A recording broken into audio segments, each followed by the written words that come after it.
ఇచ్చేసిన పాత్రికేయ సోదరులందరికీ, ప్రింట్ అండ్ ఎలక్ట్రానిక్ మీడియా వారికి, అలాగే ఈ యొక్క కార్యక్రమాన్ని టీవీల ద్వారా మాధ్యమం ద్వారా వీక్షిస్తున్న తెలుగు ప్రేక్షకులందరికీ, ప్రేక్షక దేవుళ్ళందరికీ నా హృదయపూర్వక అభివందనాలు తెలియజేసుకుంటున్నాను. నయాభిజ్ఞాన శుద్ధి ప్రచవాయుధులు విద్యతే స్వల్పమపస్య ధర్మస్య త్రాయితే బహుతో భయాత్ అంటే కొందరు పుడతారు, ఎవరు పడితే వాళ్ళని మనం మహానుభావులు అంటాం. అందరూ మహానుభావులు కాలేదు. అంటే శివుడు ఆజ్ఞ లేదే శివ కూడా పుట్టదు.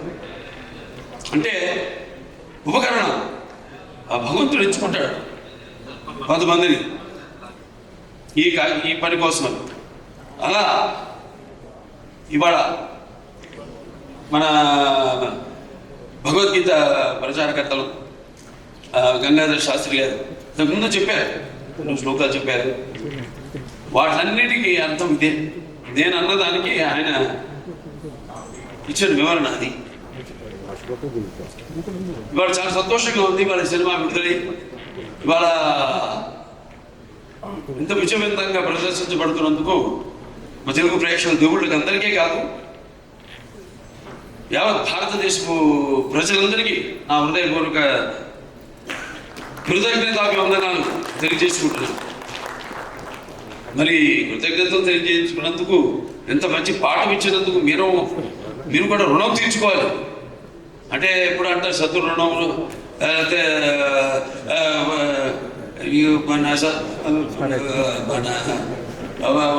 రుణశేషం, అగ్నిశేషం, శత్రుశేషం ఉండకూడదని. అలాగే ఈ శేషం కూడా మీరు ఉంచుకోకుండా ఏ ఉద్దేశంతో అయితే ఈ సినిమా తీసామో ఆ ఉద్దేశాన్ని మీరు పాటించాలి. ఏదో మనం వింటాం, అడుగుడికి వెళ్తాం, ఏదో దండం పెట్టుకుంటాం దేవుడికి. ఎందుకు? ఇప్పుడు ఆయన అన్నారు గంగాధర శాస్త్రి గారు ఇంతకుముందు, అది గుడిగిరి చేస్తే అది భక్తి అవుతుంది. అదే మనం మొత్తం లోకాన్ని అవగాహన చేసుకుంటే అది జ్ఞానం అవుతుంది. అంటే మనిషి పుట్టుకకు ఏదో ఒక కారణం ఉంటుంది, అందరూ కాదు.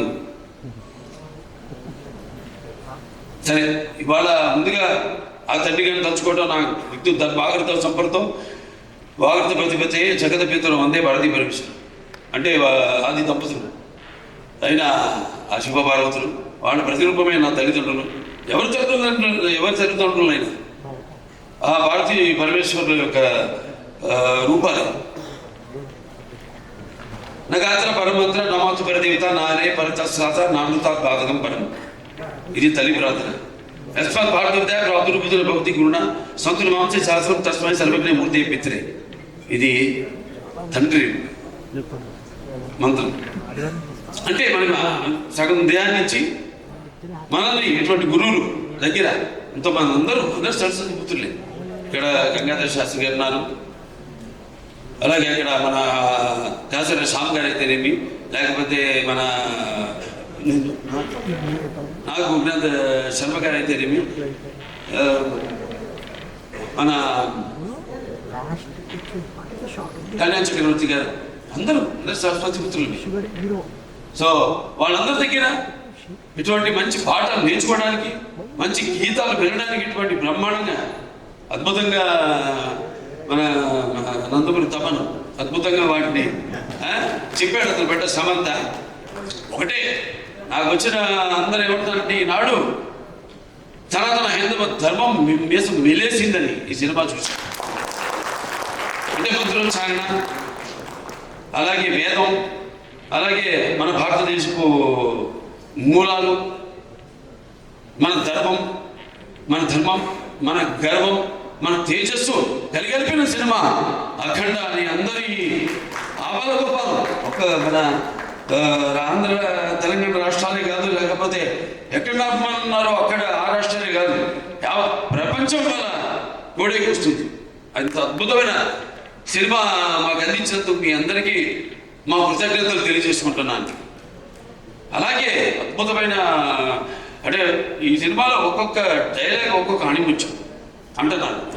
అలాగే ప్రతి సీన్ కూడా ఒక ఉద్వేగం, ఒక ఉద్రేకం, అలాగే ఒక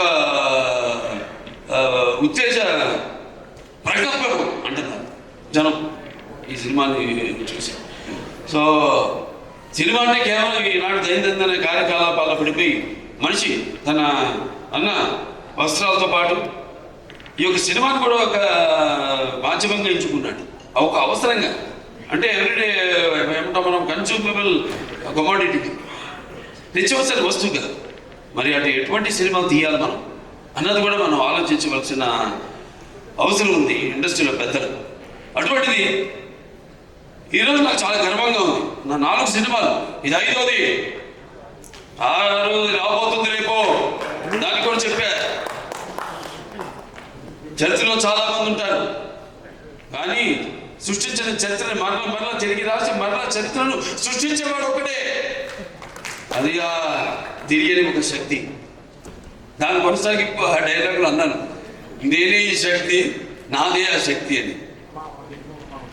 చరిత్ర రాయాలన్నా మేమే, చరిత్ర సృష్టించాలన్నా మేమే, దానికి తిరిగి రాయాలన్నా మేమే. ఎంత నేనేదో పొగడుతో చాలా మంది అంటారు, ఏంట్రా ఏం చూసినా బాలకృష్ణ ఇంత పొగరండి, నన్ను చూసుకునే నా పొగరని నేను అంటాను. ఎవరిని చూసుకుని ఇంత ధైర్యం అని ఉనికి పడి చదువుతుంటారు. నా వ్యక్తిత్వమే నన్ను ఉచ్చుకొలిపే ఒక విప్లవంగా అడుగడుగునా చూపిస్తారు. అలాగే ఏంట్రా వీడికి అన్ని తెలుస్తానుకుంటారు. నేను తెలుసుకునే కంటే గొప్ప విజయం ఉంటుందని ఒక సవాలుగా నిలబడతాను. ఇదంతా ఒకరు కాదు, అది ఎక్కడ చూస్తుందో నాకు తెలియదు. అంతా ఆ పరమేశ్వరుడి ఓంకారం అన్నారు ఇందాక. ఓంకార పరబ్రహ్మ సర్వ ఓంకార సంభవం అకార ఓకార మాంతాయ ఓంకారాయ నమో నమః. ఆ ఓంకార శబ్దం ఓమితి బ్రహ్మ ఏకాక్షరం. అలా ఇలా తెలుసుకోవాలి. అంటే యువతరానికి ప్రతినిధులు, నవతరానికి నాయకులు, భావితరాలకు భారతదేశపు మహాశక్తి అనే యువకులు. నీ తప్పు లేదన్నా, నీ తప్పు. అది ఎట్లా అంటే ఈ యొక్క రొటీన్ దైనందిన కార్యకలాపాలు అన్నాను ఇందాక, పోటీ. దానికి నేను ఎప్పుడు ఏదైనా ఆసరా తీసుకునేది సినిమాలే, లేకపోతే సంగీతం. వీటి మీదే ఎప్పుడన్నా నేను మనిషిని, నాకు ఎప్పుడైనా నిర్లిప్తత ఇది వచ్చినప్పుడు పూజ చేస్తారు. నేను ఆధ్యాత్మికంగా రోజు గంటన్నర పూజ చేస్తాను. ఆ పూజ తర్వాత నా వృత్తే నా దైవం. ఆ వృత్తే ఈ అఖండ సినిమాలో నా పాత్ర. నేను చెప్పాను కూడా, ఆ ఇంతకుముందు ఒక సభలో కళ్ళలో కన్నీటి తెప్పించడం కాదు, పాత్ర అంటే ఒక పరకాయ ప్రవేశం. అది ఒక నందమూరి ఎన్టీ రామారావు గారు. ఎందుకంటే నేను చెప్పాను ఇంతకుముందు, ఆయన తలుచుకోకుండా ఏ సభ నేను అంటే నాకు ఇంత ధన్యమైన జన్మనిచ్చి నన్ను మీ అందరి గుండెల్లో ఆయన ప్రతిరూపంగా నిలిపినందుకు. మరి దైవాంశ సంభూతుడు, విశ్వానికి విశ్వ నటరూపం ఎలా ఉంటుందో చూపించిన యుగ పురుషుడు, కారణ జన్ముడు, నా తండ్రి, నా గురువు, నా దైవం నందమూరి తారక రామారావు గారికి నమస్కరించుకుంటూ, మరి ఇటువంటి ఈ సినిమాని ఈ సినిమా కేవలం తెలుగు సినిమా కాదు, ఇది యావత్ భారతదేశమే కాదు, యావత్ ప్రపంచం ప్రేక్షకులకు సంబంధించిన సినిమా ఇది. ఎందుకంటే మనం చూస్తున్నాం ఇవాళ ఎంత అశాంతి, ఎక్కడ చూస్తున్నా యుద్ధాలు, ఆఖరి చావులు, లేకపోతే మనం సృష్టించుకున్న విభేదాలు. గొప్ప మాట చెప్పారు మొన్న, ఇది మన సినిమా గురించి. ఇది ఒక కేవలం ఒక తెలుగు పురాణాలు, ఈ భగవద్గీతలు, లేకపోతే నేను చెప్పేది భాగవతాలు వీటికి సంబంధించింది కాదు, ఒక బైబిల్కి సంబంధించింది, ఒక ఖురాన్ కూడా సంబంధించిన సినిమా. సారే చాన్సే హిందూ సీత హమారా, హమ్ బుల్బులే ఇస్కే ఏ గుల్ సీత హమారా. ఇవాళ ఈ పాత్ర మేము చేసే ముందు నాకు పూర్తిగా నవ్వగన్నాను దర్శకుడి మీద. నేను చెప్పా, గట్టే కొట్టి తెచ్చి అంతే మాట్లాడుకుంటాం మేము, అంతకంటే మాట్లాడుకోము. ఇవాళ మనం బ్యాట్మ్యాన్, సూపర్ మ్యాన్ వీటి గురించి మాట్లాడుకుంటాం. లేకపోతే నాన్నగారు వాళ్ళు చేసిన పౌరాణికాల్లో బాణాలు వేయడం, అగ్ని రావడం, నీళ్లు రావడం, దాంట్లో నుంచి బాణాల నుంచి, లేకపోతే మొత్తం అట్లా పడిపోవడం, కళ్ళు తిరిగి, ఇవన్నీ చూస్తుంటాం. ఇది కూడా ఇప్పుడు జరుగుతున్న ఏవైతే పరిణామాలు ఉన్నాయో వాటిని నేను చెప్పా, సినిమా మాధ్యమం అంత గొప్ప మాధ్యమం ఇంకోటి లేదు. దాన్ని సరిగా వాడుకోవాలి మనం.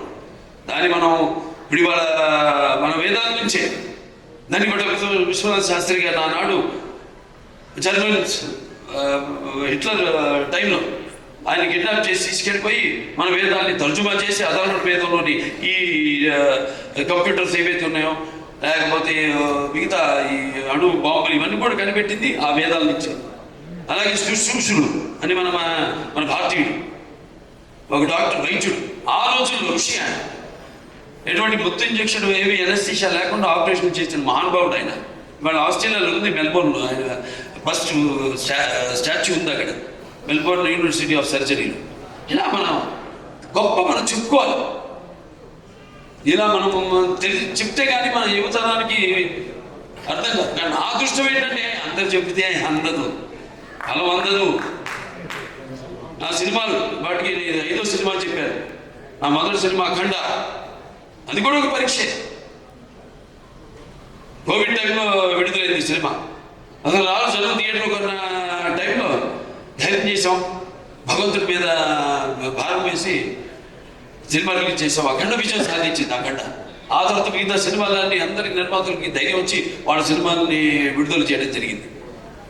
ఆ తర్వాత నేను చేసిన వీర సింహారెడ్డి అయితేనేమి, లేకపోతే దాని తర్వాత నేను చేసిన నెలకొండ భగవద్కేసరి అయితేనేమి, డాకు మహారాజ్ అయితేనేమి, ఇప్పుడు ఈ అఖండ, తాండవం, ఇన్ని 5 విజయాలంటే నా విజయాలు అనుకోండి. నేను ఏదైతే మేమందరం అనుకుంటున్నాం ఇది ఒకటి వల్ల కాదు. నేనేదో ఒక చిన్న పాయింట్ చెప్పచ్చు, డైరెక్టర్ గారు చెప్పచ్చు, దాన్ని మనం సినిమాగా చూపించినప్పుడు అంటే కళ్ళు మూసుకున్నప్పుడు కనేది కల, కళ్ళతో అభినయించేది కల, నిద్రపోతున్నప్పుడు కనేది కల, నిద్రపోతున్న సమాజాన్ని మేలుకొల్పేది కల. ఈ 4-5 సినిమాల్లో అందరికీ సందేశం ఇవ్వడం జరిగింది. 5 సినిమాల్లో రకరకాల సందేశాలు, అది అంతర్జాతీయం కావచ్చు, లేకపోతే మనుషుల్లో సత్సంబంధం లేకపోవడం కావచ్చు, ఇటువంటి అనేక. లేకపోతే ఇప్పుడు అఖండ 1లో ఉంది, అటు పిల్లల జోలికి, లేకపోతే ధర్మం జోలికి, లేకపోతే ప్రకృతి జోలికి వస్తే ఏమవుతుందో చూపించింది. ఇప్పుడు అఖండ 2లో మరి అప్పుడంటే దేవుడు మనిషిని ఒప్పుకున్నాడు, ఇప్పుడు మనిషే దేవుడైతే ఏమవుతుంది? ఇందాకన్నా సంభవామి యుగే యుగే అన్నదే ఈరోజు సినిమాలో చూపించాం. దీన్ని ప్రేక్షకులు ఇంత ఆదరించి, ఇంత కేవలం ఇండివిజువల్గా ఒక్కొక్కరు వ్యక్తిగతంగా వెళ్ళి సినిమా చూడటం కాదు. ఇవాళ మా అందరూ కలిసి కుటుంబ సమేతంగా, సకుటుంబ సపరివార సమేతంగా అందరూ ఈ సినిమా చూసి, అలాగే పిల్లలు కూడా తీసుకెళ్ళి ఈ సినిమా చూపించి వాళ్ళకి కొంచెం మనం ఏంటి, మన మూలాలేంటి, వేడిగా మన సనాతన హైందవ ధర్మం ఏం చెప్తుంది అంటే, మన సనాతన ధర్మం యొక్క సనాతన హైందవ ధర్మం యొక్క శక్తి, దాని యొక్క గర్వం, దాని యొక్క పరాక్రమం ఏంటో చూపించిన సినిమా అఖండ తాండవం.